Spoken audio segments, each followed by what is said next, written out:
मैं जब देश के प्रधानमंत्री को प्रोटोकॉल तोड़ के कतर के अमीर शेख तमीम को रिसीव करते हुए देखता हूं, जब मैं सऊदी के क्राउन प्रिंस मोहम्मद सलमान को प्रधानमंत्री जी को गले लगाते हुए देखता हूं, तो सोचता हूं कि काश प्रधानमंत्री जी अपने देश के गरीब भारतीय मोहम्मद सलमान और मोहम्मद तमीम को इसी तरह अपने पन का एहसास दिला पाते। कभी मैं जब प्रधानमंत्री जी को शेख हसीना जी को प्रोटोकॉल तोड़ के रिसीव करते देखता हूं, तो मैं सोचता हूं कि कभी प्रधानमंत्री जी अपने देश की बेटी बिल्किस को भी इसी तरह से अपने पन का एहसास दिला पाते। कैब भोपाली ने कहा था, ये दाढ़ियां ये तिलकधारियां नहीं चलती, हमारे अहद में मक्कारियां नहीं चलती, दिलों को हम कबीले वालों के दिल जोड़िए मेरे सरदार, सरों को काट के सरदारियां नहीं चलती। Shri Imran Pratapgadi demand to restart UPSC residential coaching center at Hajj House, Mumbai। धन्यवाद सभापति महोदय। मैं आज इस सदन में खड़ा होकर हाशिए पर मौजूद देश के लाखों SC, ST और माइनॉरिटी के छात्रों की तरफ से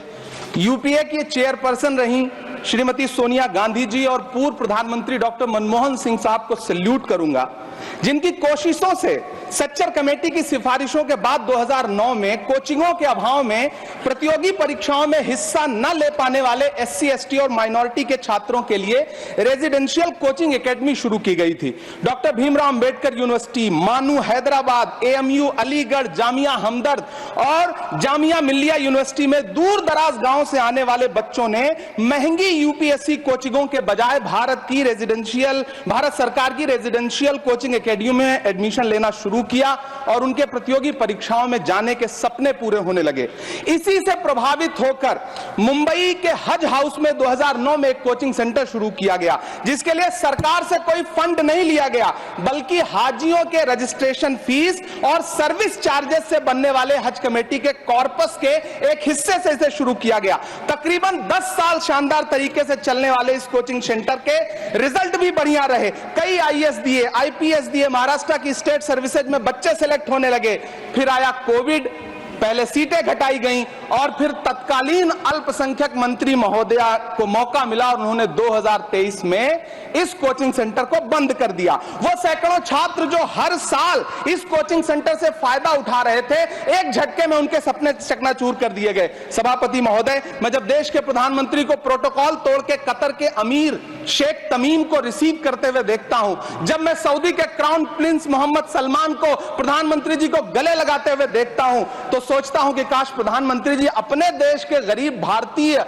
मोहम्मद सलमान और मोहम्मद तमीम को इसी तरह अपने पन का एहसास दिला पाते। कभी मैं जब प्रधानमंत्री जी को शेख हसीना जी को प्रोटोकॉल तोड़ के रिसीव करते देखता हूं, तो मैं सोचता हूं कि कभी प्रधानमंत्री जी अपने देश की बेटी बिल्किस को भी इसी तरह से अपने पन का एहसास दिला पाते। कभी कैब भोपाली ने कहा था, ये दाढ़ियां ये तिलकधारियां नहीं चलती, हमारे अहद में मक्कारियां नहीं चलती, दिलों को